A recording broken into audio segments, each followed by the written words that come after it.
여러분은 세상에서 마주하고 있는 삶이 다 있으실 텐데요. 어떤 삶을 마주하면서 살아가고 계십니까? 야곱이 말년에 살았던 세상은 기근이 심하고 모두가 고통 중에 신음하던 그런 세상에서 그는 살았습니다.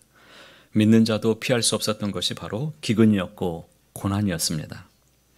13절 말씀 보시면 기근이 더욱 심하여 사방에 먹을 것이 없고 애굽 땅과 가나안 땅이 기근으로 황폐하게 되었다라고 말씀합니다. 하나님이 약속하신 땅이 살 수 없는 그런 황폐한 땅이 당시에 임했다는 것이죠. 우리는 알 수 없는 이런 상황이지만 하나님은 이 모든 섭리 속에 하나님의 백성들을 이끌어 가심을 우리는 보게 됩니다. 이런 어려운 환경에서 야곱은 그의 가족들을 데리고 하나님의 인도하심을 따라서 두려웠지만 오직 약속, 이 말씀 하나 의지해서 그가 애굽으로 이주해서 오게 되었습니다. 애굽에 이주한 야곱의 모습을 보면 어쩌면 세상에서 살아남기 위해서 발버둥 치고 있는 우리의 모습과 참 많이 닮았다라는 생각을 해보게 됐습니다. 좀 더 나은 환경에서 보다 더 잘 살고자 하는 인간의 모습은 예나 지금이나 참 비슷하다라는 생각을 가져봅니다. 그러나 오늘 야곱의 모습에는 한 가지 아주 중요한 다른 점이 있습니다. 야곱과 바로가 대면하는 이 장면에서 우리가 살아내야 될 세상에서 믿음의 정체성을 다시 한번 발견할 수 있다는 것입니다. 야곱은 망해버린 지역의 유지였지만 바로는 피난처였던 애굽의 왕이었습니다.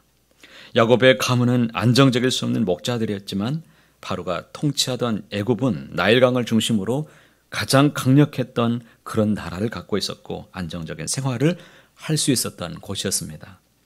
야곱은 아무것도 줄 수 없지만 바로는 가장 좋은 땅과 안정적인 일터를 그들에게 허락했습니다. 그럼에도 야곱은 바로 앞에서 전혀 위축되지 않고 패배의식을 전혀 찾아볼 수가 없다는 것이죠. 7절 말씀 함께 보실까요?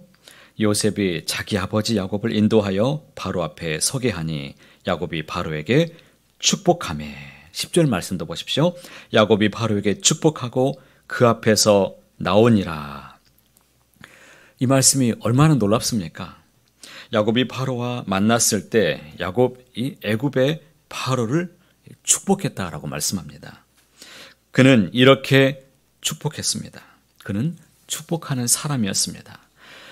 아브라함과 이삭과 야곱의 하나님 전능하신 주께서 바로에게 복을 내리시고 주의 종 요셉이 섬기는 동안에 이 나라가 부강한 나라 풍성하게 임하기를 원합니다. 그는 이렇게 축복했을 것입니다. 야곱에게 있어서 축복한다는 것은 단순히 바로가 잘 되기를 희망했거나 그냥 아첨하는 말이 아닙니다.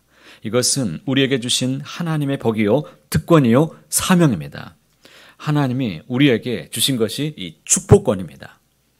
목사에게만 주신 것이 축복권이 아니고 가정의 아버지에게 주신 것이 축복권이고 그리고 믿음의 사람들이 살아내는 이 삶의 축복권이 바로 저와 여러분에게 있다는 것입니다. 우리가 말하는 대로 믿는 대로 이루어질 것입니다. 야곱은 자신의 정체성이 아브라함의 계보를 이어가는 자라고 그는 분명히 믿었습니다. 하나님이 아브라함을 부르셨을 때 그는 이렇게 약속을 받았습니다. 내가 너로 큰 민족을 이루고 내게 복을 주어 내 이름을 창대하게 하리니 너는 복이 될지라.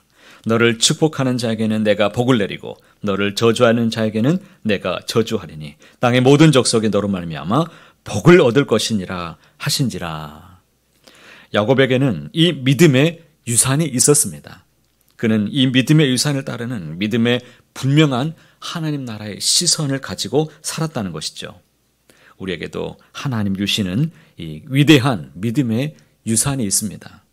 하나님이 우리를 부르시고 지금 여기까지 인도해 주셨습니다. 우리가 세상에서 살아가지만 우리가 세상에서 가진 직책들이 다 있을 텐데요. 그것이 우리를 대표하는 것이 아닙니다. 우리는 하나님의 백성이고 하나님의 자녀됨의 권세를 가진 이 사람이라는 것을 분명한 이 정체성을 가지고 살아내시길 바랍니다.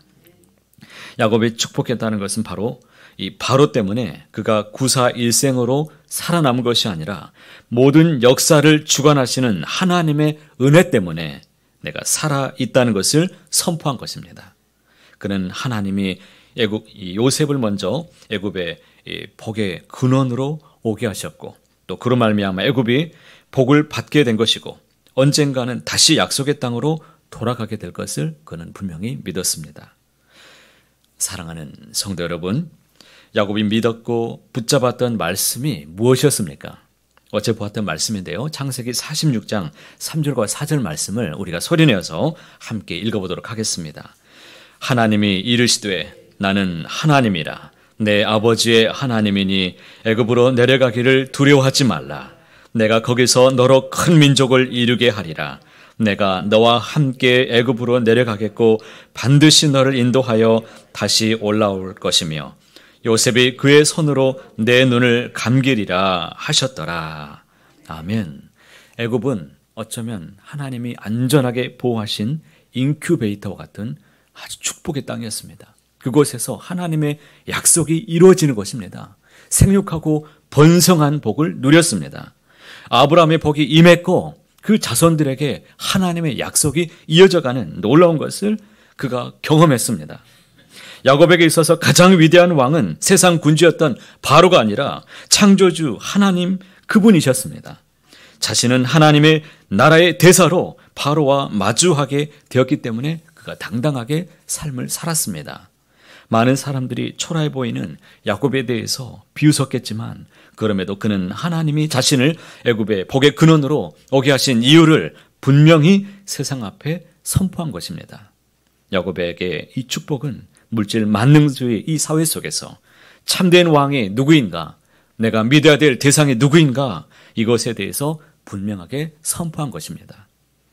야곱은 130년 동안 나그네로 험악한 세월을 살았지만 하나님의 백성으로 후회함이 없이 살았다는 그의 고백 속에서 인생이란 보이는 세력이 아닌 모든 것을 주관하시는 하나님의 그 손에 있음을 그의 고백 속에서 우리는 알 수가 있습니다.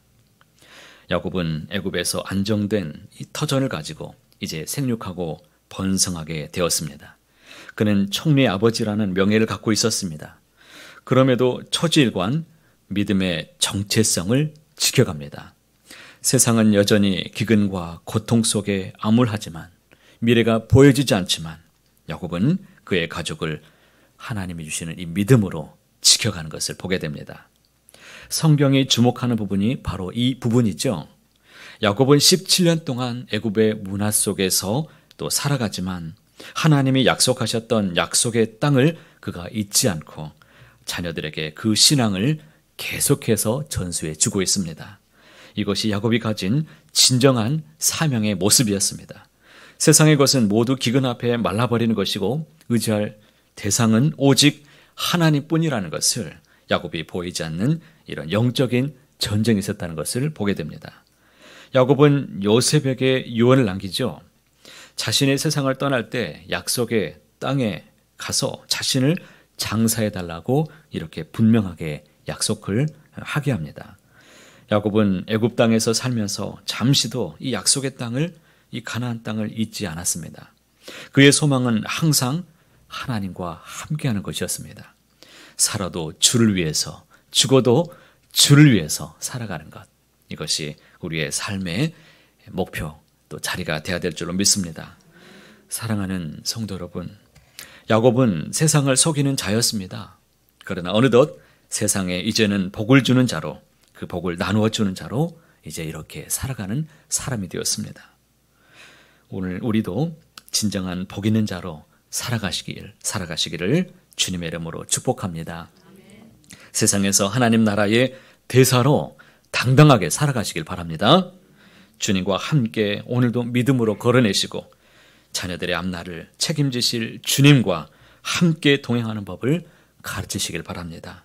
믿음을 전수해주는 가장 복된 날, 아름다운 오늘 이 날이 되시기를 간절히 소원합니다.